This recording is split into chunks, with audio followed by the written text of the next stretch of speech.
Before we start, please don't forget to like and subscribe.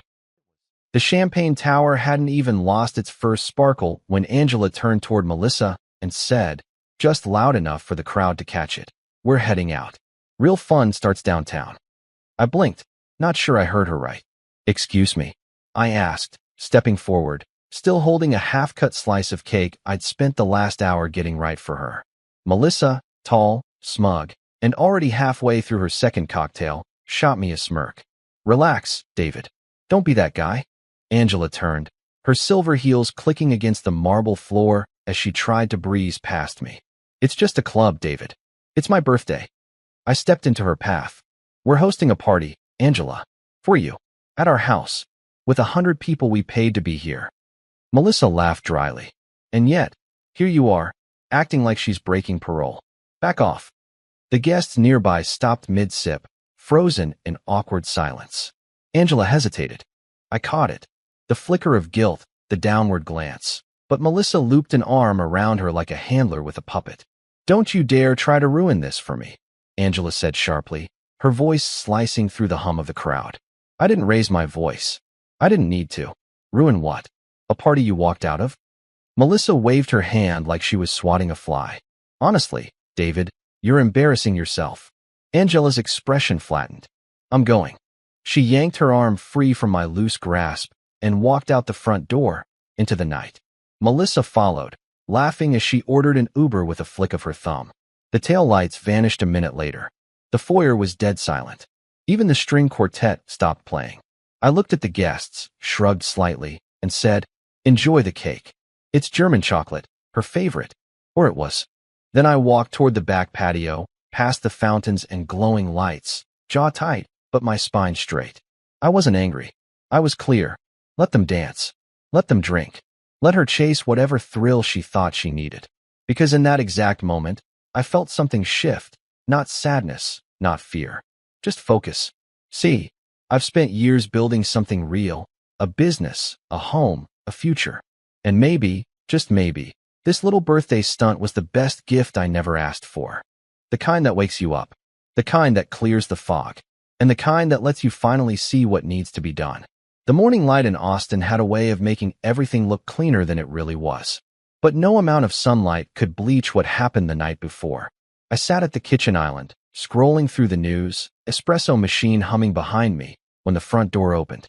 Angela waltzed in like she'd just run to the store for almond milk. She held 2 coffees, one balanced in each hand, and flashed that morning after smile. "I figured I owed you a peace offering," she said, voice light, as if the entire neighborhood hadn't witnessed her bolt from her own party with Melissa on her arm. I didn't move. "How was the club?" She blinked, then chuckled like I was being dramatic. "David, seriously?" She slid one of the cups toward me. "It was harmless. We danced, had some laughs. No crime in letting loose once in a while." "Harmless?" I repeated slowly, taking the espresso but not drinking it yet. "Walking out of your own birthday, in front of family, friends, clients, vendors. You call that harmless?" Angela leaned her hip against the counter, still trying for breezy. "Melissa said it would be good for my energy. She didn't mean anything by it. You're blowing this out of proportion." I finally took a sip. Calm. Controlled. "Then let Melissa cover your energy from now on." Her brow furrowed. "What does that mean?" I stood and walked past her to the drawer where we kept our checkbooks, receipts, and financial folders. I pulled out my laptop instead, opened it, and typed something in. Quick, efficient. Angela turned around as I sat back down. "David, what are you doing?" "Securing the accounts," I said without looking at her. "You'll find your card no longer works as of now." There was a pause. Then, a sharp exhale. "You're joking." I glanced up at her, dead serious. "Do I look like I'm joking?" Angela set the coffee down hard enough for the lid to pop off. "You're punishing me? Like a child?" "No," I replied, tapping my espresso cup with one finger. "I'm setting a boundary. You left your own party. You humiliated me. And for what? Melissa's idea of fun?" Her voice jumped a pitch. "It was my birthday, David. God forbid I want one night to feel like myself again." I gave her a look. "If you need to escape your life that badly, maybe it's not the life that's broken." Her jaw dropped. "Are you even hearing yourself? You're treating me like some gold-digging teenager." "No." I said again, slow and clear. I'm treating you like someone who made a choice, and I'm making one in return. Angela's arms crossed tightly over her chest. So now I'm supposed to just what? Beg for allowance? Is that the game here? No game. I rose again, espresso cup in hand. You've got your own income. Use it. If Melissa thinks she's your savior, she can help you cover brunch, bags, and bottle service. She looked stunned. Her voice cracked, just a little. I can't believe you're doing this. I shrugged. Believe it. The silence after that wasn't loud. It was sharp, clean, like the air right before a storm. Angela stared at me, blinking hard, searching for some thread to pull that might unravel me. But there was none. She threw her hands in the air. This is unbelievable. I make one decision, and you lock me out of our accounts? Who even does that? I set the cup down and turned fully to face her. Someone who's done being embarrassed in his own home. Someone who's tired of bankrolling your rebellion. She opened her mouth, then shut it. Anger warred with shock on her face. Then she grabbed her phone, tapped furiously, and frowned. She looked up again. You're serious? You actually did it? Yep. She shook her head slowly. I don't even know who you are right now. That's funny, I said, stepping away from the island. Because I just figured out who I am, and what I won't tolerate anymore. Angela stood frozen by the fridge, breathing hard, staring at me like I was a stranger. And maybe I was. Maybe the version of me she thought she had on a leash didn't live here anymore. The kitchen felt colder than usual. Not in temperature, but in tone. Something unspoken settled between us. A change neither of us could pretend didn't happen. And I realized right then, this was no longer a marriage on pause. It was a line drawn in granite. We weren't partners anymore. We were opponents. That afternoon I was in my office, sorting contracts into neat little stacks, pretending my world wasn't tilting, when my phone buzzed. Brian's name lit up the screen. He wasn't the type to call unless something mattered. I answered. Yeah. His voice dropped low. You need to get downtown. The Crescent Room. Now. I leaned back in my chair. What's going on? Just get here, he said. And keep your cool. Keep your cool. That always meant trouble. 20 minutes later, I pushed through the Crescent Room's heavy double doors. Velvet curtains, soft jazz, low conversations. Everything felt intentionally exclusive. Brian waved me over from a corner table, his eyes sharp. What's this about? I asked. He nodded subtly toward the far booth. Look. I followed his line of sight. And there she was. Angela. Laughing. Leaning forward. Twirling a straw in a drink like she was auditioning for a commercial. Across from her sat someone I recognized only through holiday cards and forced neighborhood barbecues. Jason, Melissa's husband. He was relaxed, smiling, leaning way closer than any friendly conversation required. Brian whispered, They've been here at least an hour. Walked in together. I didn't flinch, didn't blink. I just let a small smirk tug at the corner of my mouth. It's funny, I murmured. Melissa dragged her to the club last night. But this morning, she's sitting cozy with Melissa's husband. Seems the real party had assigned seating. Brian exhaled. Man, I knew she was drifting, but this? You want me to call my guy? Discreet, fast, thorough. He'll follow her, track the details, nothing messy. I kept watching the booth. Angela touched Jason's wrist, laughing at something he said. It wasn't romantic, yet, but it was intimate in a way she'd never admit in daylight. No, I said finally. Brian turned to me. No, I'm not hiring anyone. He frowned. David, come on. If things get uglier, they already are. I sat back, crossed my arms. But I'm not hiding behind a stranger with a camera. If there's truth to confront, I'll confront it myself. Brian stared. You sure? Because this looks bad. I nodded once. I prefer my justice face to face. Across the room, Angela suddenly stiffened. She hadn't seen me. She'd seen a server who recognized me and whispered her way. Her shoulders tightened in that subtle, guilty way I'd come to know too well. Jason followed her gaze, scanning the room. I didn't look away, didn't hide, didn't move. I just raised my glass to them with the smallest, calmest nod. Brian muttered, You're playing a dangerous game. Not a game, I said. Just clarity. Angela whispered something to Jason, grabbed her bag, and hurried toward the exit, pretending she wasn't running. Jason stayed seated, rubbing the back of his neck. Brian sighed. So what now? I stood. Now nothing. She'll come home eventually. And when she does, she'll talk. And if she doesn't? I gave him a look that carried more certainty than anger. Then she'll make her choice without saying a word. We stepped out into the crisp Austin evening, city lights flickering across glass towers. I felt strangely calm, steady, not broken, not shaken, just awake. The kind of awake that only arrives after someone shows you exactly who they're becoming. The smell of mesquite and grilled corn hung thick in the backyard air, the string lights overhead casting a soft amber glow. It should have been a peaceful evening, just family, neighbors, a few coworkers with their spouses, chatting over paper plates and lemonade. Angela had been unusually cheerful all evening, floating from guest to guest like a politician. Fake warmth, polished charm. I didn't bite. I was by the grill, tongs in hand, flipping ribs, when she raised her voice just enough to cut through the music. So, I won't be staying too late. I've got plans after this. A few heads turned. Conversations paused. Plans? Her cousin asked. Another party? Angela smiled sweetly, sipping her wine. Something like that. I've got a date. Melissa, lounging nearby in her bright floral dress, cackled louder than necessary. Ooh, girl, you are wild tonight. I didn't flinch. I turned the ribs once more, then slowly set the tongs down. I wiped my hands on the towel hanging from my belt and walked over to where Melissa was standing, still sipping her drink and watching Angela like a proud sister. Melissa, I said calmly, did Angela already tell you? Or should I? She blinked. Tell me what? Angela's smile faltered. David, don't. The patio went quiet. I kept my tone neutral. That I saw you yesterday, Angela.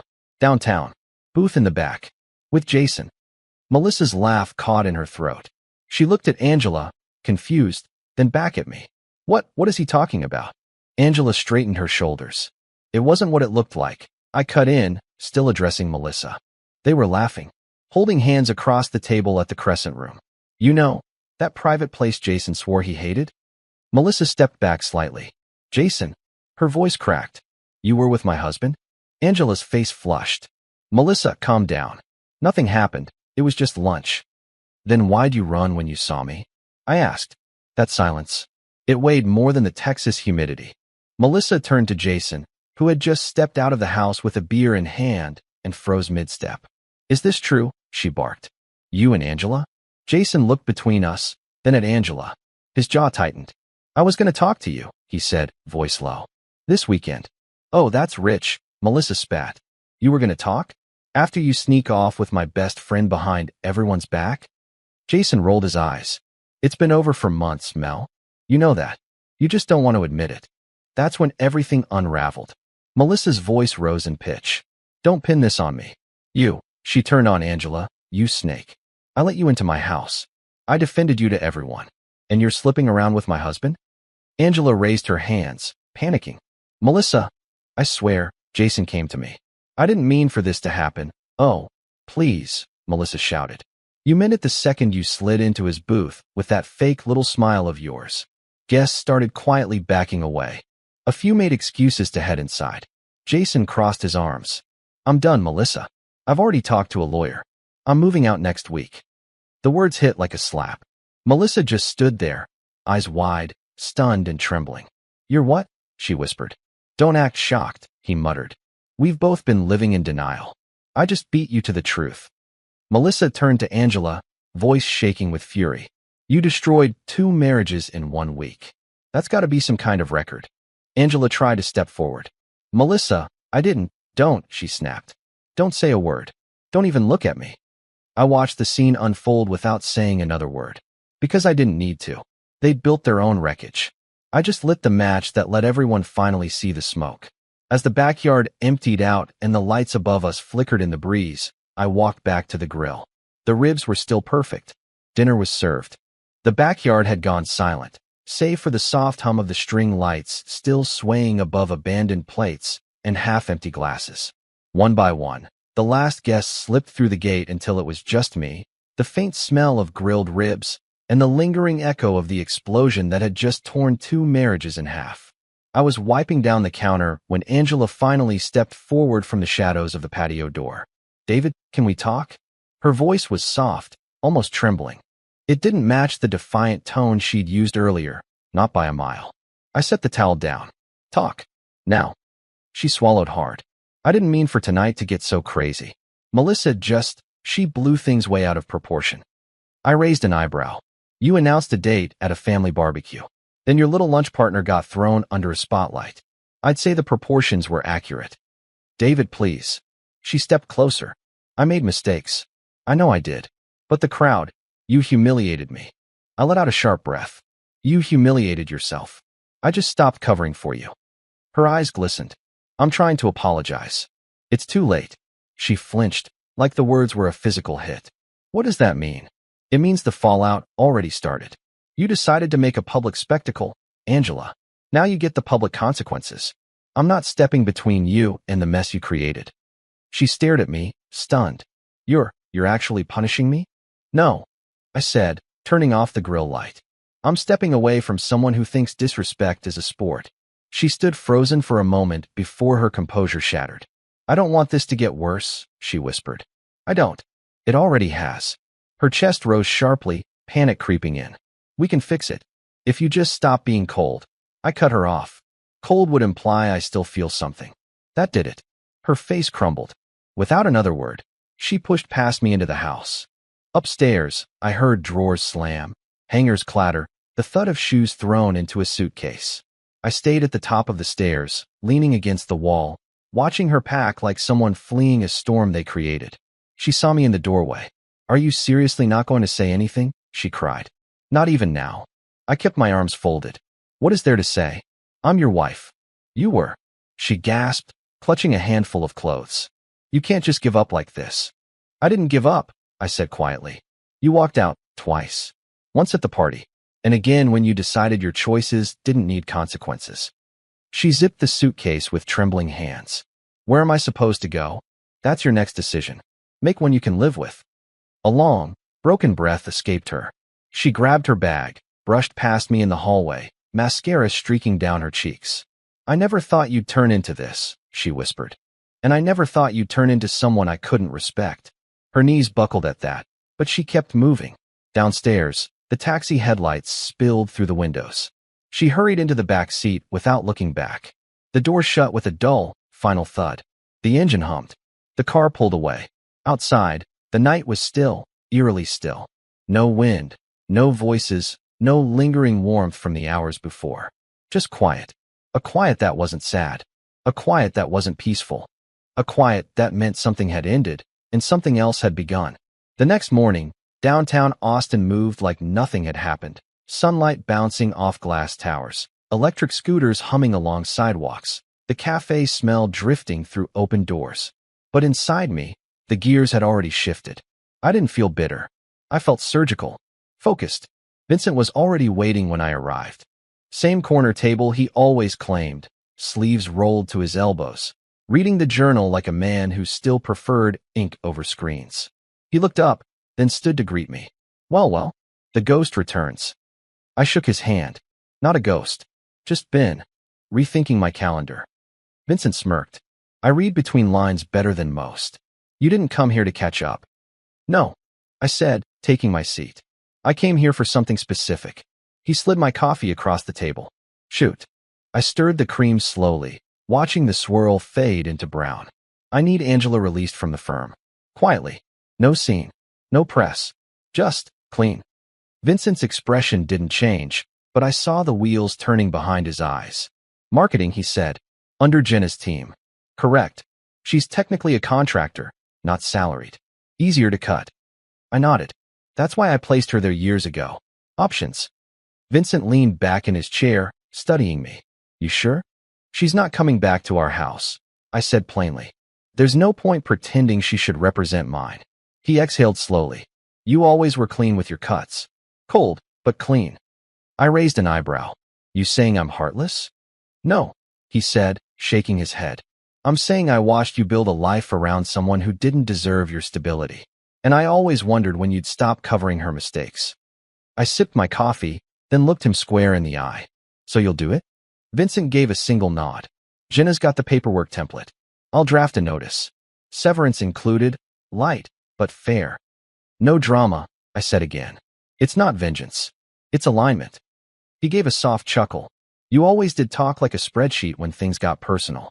I smiled faintly. Keeps me from punching walls. He looked down at his coffee, then back up at me, quieter now. I never envied your position, David. Big house, nice cars, trophy wife. From the outside, it looked clean. But I saw the corners. I saw how much you covered for her. Covered. I repeated. Her lateness. Her spending. Her way of stepping into rooms like she didn't need to know anyone's name. You always smoothed it out. Like it was just noise to manage. I didn't answer right away. Because he was right. You'll get the signed form within the hour, he said at last, finishing his drink. And if she tries to push back, I'll remind her the marketing department doesn't negotiate loyalty. I met his gaze. Thanks, Vince. I know it's a weird ask. He stood, placing his napkin on the table. Nah, it's overdue. Consider it a professional favor. As we left the cafe, the sunlight didn't feel quite as warm, but the air felt clearer. Like one more weight had come off. I wasn't out for revenge. I just wanted the noise gone. And finally, it was starting to quiet down. It was nearly 9 p.m. when the door flew open. Angela's heels struck the hardwood like gunshots, and in her right hand, she clutched a wrinkled letter like it had been strangled the whole ride over. You think this is funny? She snapped, holding the page up like a warrant. You think you can just erase me? I didn't flinch. I leaned against the doorway of the study, sipping from a tumbler of water. Calm. Still. I didn't erase you, I said. I just closed a door you no longer belong behind. Her eyes blazed. You had me fired. From your own company. I raised an eyebrow. Our company? You've never worked a day in the trenches. That marketing role, I gave it to you. Because I thought it might help you build something. She stepped closer, voice rising. You blindsided me. Jenna didn't even have the decency to call. Just an email. A severance check like I'm some temp. I asked them to keep it respectful. I said, voice steady. I wanted it clean. Quiet. You should be grateful for that. Grateful? She echoed, her voice cracking. You just cut me out of my job. You walked out of our marriage first. She stood there, breathing hard, dress still creased from wherever she came from. The letter in her hand trembled. You're really doing this, aren't you? I'm not doing anything that wasn't earned. Angela's lip curled, but she stopped herself from speaking. For a moment, she just stared at me, as if seeing something that hadn't been there before. Then her voice softened. Just slightly. I'm not like Melissa. I tilted my head. No, you're quieter about the damage you cause. That hit harder than I expected. She blinked, lips parting, but the words didn't come. Her gaze fell to the letter again. What am I supposed to do now? She asked, voice hollow. You've taken everything. I finished my drink and set it down gently on the table beside me. I didn't take anything, I said. I just stopped giving. She looked up slowly. So what, this is it? I'm supposed to just vanish? I stepped forward, just enough to close the distance. Ask your new partner, I said. Maybe he's hiring. The silence that followed was absolute. Angela's jaw trembled slightly, her fingers still gripping the letter like it was the last string to hold on to. But she had no comeback. Not this time. She turned away, slowly, and walked to the door without another word. No threats. No tears. Just silence, and the soft, defeated sound of heels tapping back down the front steps. For the first time, I didn't feel anger. I felt peace. And maybe, just maybe, that was the beginning of something better. 3 days later, I sat across from her again. But this time, it wasn't at our kitchen island or in a whisper-filled hallway. It was in a conference room on the 15th floor of a sleek downtown legal building. No candles. No music. Just 2 attorneys, a pitcher of water, and a stack of paperwork thicker than most novels. Angela sat on the other side of the long oak table, dressed to intimidate. High collar. Impeccable makeup. That same tight jawline she used to deploy when negotiating designer returns. But her eyes? They gave her away. Behind the gloss, there was something else, desperation wrapped in pride. Her lawyer, a gray-haired man with perfectly centered glasses and a soft voice, opened the meeting with a kind nod. Let's begin. He pulled out her proposed settlement. I didn't even blink when I saw the numbers. Angela leaned forward like she was presenting a final offer on a house. Given our lifestyle and the time I've invested into the image of your company, I cut in, calm as ever. You were a name on a profile page, Angela. Her lawyer cleared his throat. Let's keep this civil. David, stay sharp. Stay factual. He flipped through the pages. So, he said carefully, our client is requesting monthly support, partial equity in Hunter Advisory, and retention of the vacation property in Sedona. My lawyer, Greg, sat beside me quietly, hands folded. He didn't even touch the folder. I leaned forward slightly. Go ahead, Greg. Greg opened our copy of the prenuptial agreement. It was signed 11 years ago. Notarized. Witnessed. Ironclad. Clause 4C. Greg began, voice clipped, states that in the event of divorce, neither party is entitled to shared business assets unless jointly purchased.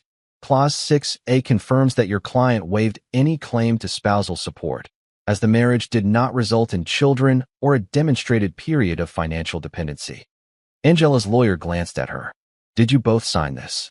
Yes, I said, meeting Angela's eyes. You insisted on it. Her lawyer adjusted his glasses, reading faster now. It's thorough. Greg closed the folder. And valid.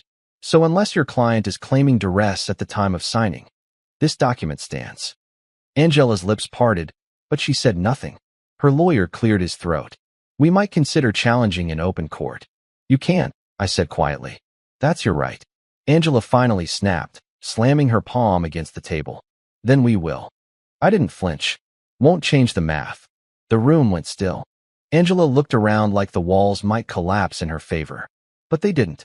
She slumped back in her chair, the fight draining from her shoulders. Her lawyer sighed.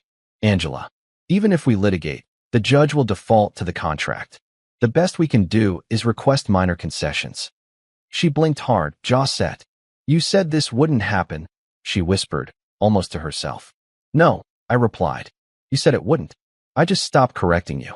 For a moment, the air in the room turned heavy, like everyone could hear the weight of her crumbling expectations. Then, quietly, she folded the proposal back into her leather folder, not saying another word. Greg leaned over. We'll draft final language by Friday. Angela nodded, her hand still clenched on the table. And just like that, the battle ended with paperwork, not fireworks. I didn't smile. I didn't gloat. Because this wasn't about winning. It was about clarity. And clarity, unlike love, comes with proof. Still here? Give this video a like, it really helps. I heard the knock before I saw the car. It wasn't casual, it was frantic, unrhythmic, desperate. When I opened the door, Melissa stood there, unrecognizable. Hair pulled back with one broken clip, makeup smudged from either a long night or a long cry, probably both. Her blazer was half-buttoned, and her purse strap hung by a single thread. David, she gasped, stepping inside without waiting for an invitation. Please tell me you saw something. I shut the door, but didn't move closer. What are you talking about? She turned to me, hands trembling. Jason's leaving me. Like, full on gone. Bags packed, lawyer called, locks changed. I didn't even see it coming. And he's already shifting accounts. He's cutting me off. I stared at her. What do you want from me? She dropped her bag to the floor and clutched her arms. You were there that night at the club. You saw them together. Angela and Jason. I know you did.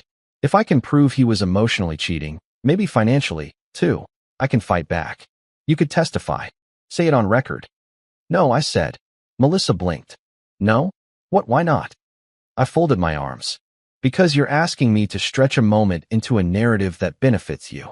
That's not truth. It's strategy. And I'm done being someone else's cleanup crew. She gawked at me like I'd betrayed her. I defended you, she said, voice rising. I told Angela to stay with you. I said you were boring, sure, but solid. And this is how you pay me back? I didn't bite. I never asked for your defense, Melissa. Her breathing grew jagged. He's liquidating everything. Stocks, savings. He moved money into an LLC I've never heard of. I have nothing. I need help. I can't help you, I said flatly. I have no evidence. No paperwork. Nothing admissible. And I'm not inserting myself into your divorce. You're protecting him, she shouted. You and Jason always had that smug loyalty thing. Well, guess what? He's scum. He's leaving me for someone who can't even tell the difference between a spreadsheet and a salad fork. I stayed silent. That made it worse. You're all the same, she snapped. Cold. Calculating. Heartless men who cut women loose once you're done using us for dinner parties and Instagram likes. She stepped into the kitchen, eyes scanning like a cornered animal.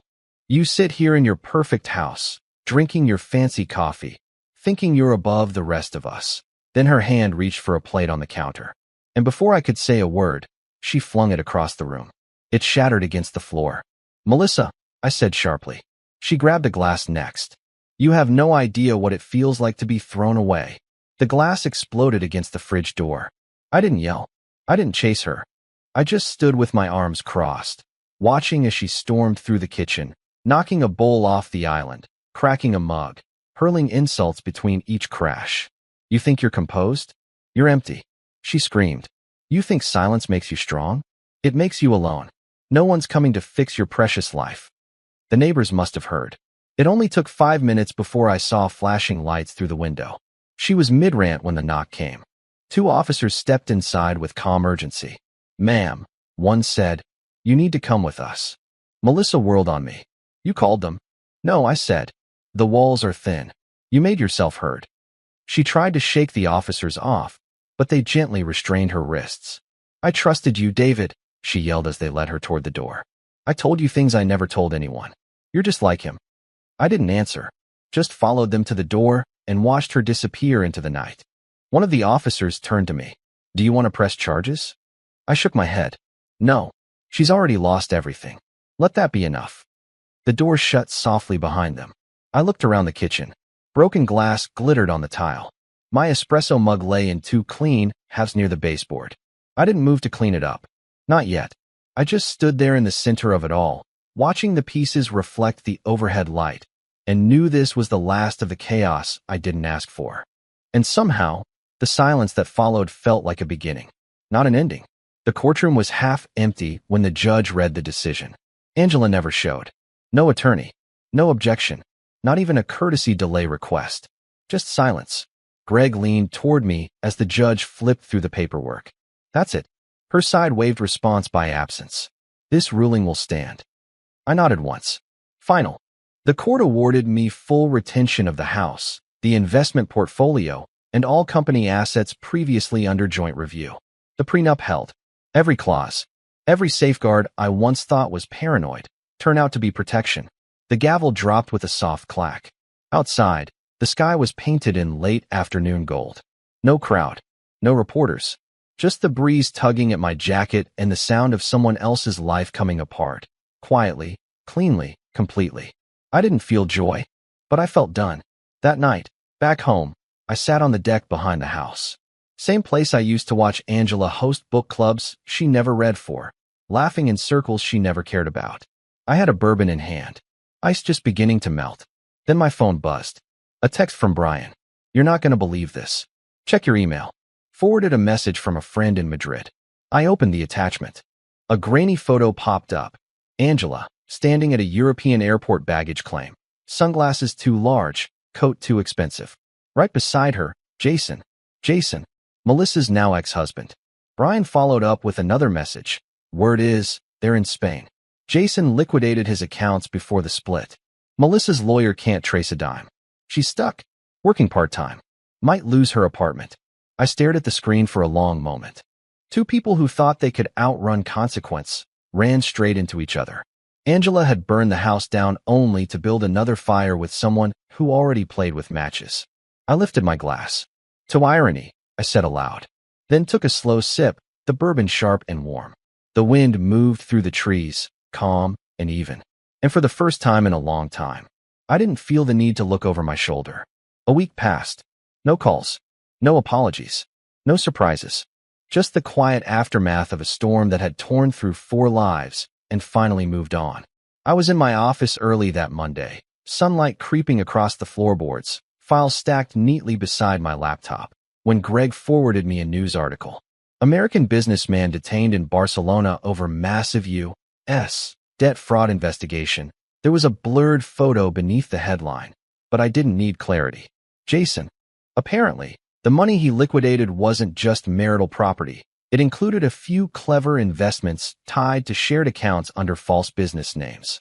When Melissa's lawyers started digging, federal agencies picked up the scent. He was arrested trying to fly from Spain to Greece. Alone.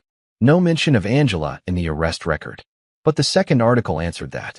Runaway couple splits overseas. Sources say woman returned to U.S. After funds dried up, Angela came back. Not to our city. Not to our home. She was living with her older sister in rural Missouri, helping raise 3 kids under 10. No car, no job. Her sister posted a photo of the family dog's birthday on social media, and there she was in the background, ponytail, hoodie, cake knife in hand. I stared at the image for a long time. Angela, who once laughed at women who stayed home, was now folding laundry in someone else's house. No club nights, no boutique orders, just silence and chores and a life she never imagined for herself. Melissa? I heard through a mutual friend she'd been couch surfing until a friend let her crash in a converted garage apartment. She was working 2 jobs, retail and night shifts at a call center. That same friend told me Melissa had started therapy. I hope that part's true, because some people still have time to turn around. But as for me, I didn't need revenge, didn't need headlines or public shaming. I just needed distance and time. Now I had both. I sat back in my leather chair, sunlight warming the side of my face, and let out a slow, quiet breath. My phone buzzed, calendar alert for a meeting. I silenced it, then reached for my coffee. Before I took the first sip, I looked out the window, not thinking about what I'd lost, but about what I'd stopped carrying. Because not every debt needs to be collected. Some just settle themselves. Eventually. And that was the end of the story. I still think about Melissa sometimes. How she stormed into my house, broke half my kitchen, and screamed for someone to save her instead of saving herself. So let me ask you, did she do the right thing by coming to me for help, or was it already too late? Drop your thoughts in the comments. I'd really like to know how you see it. And hey, if this story hit you somewhere real, don't forget to like and subscribe. I've got more coming.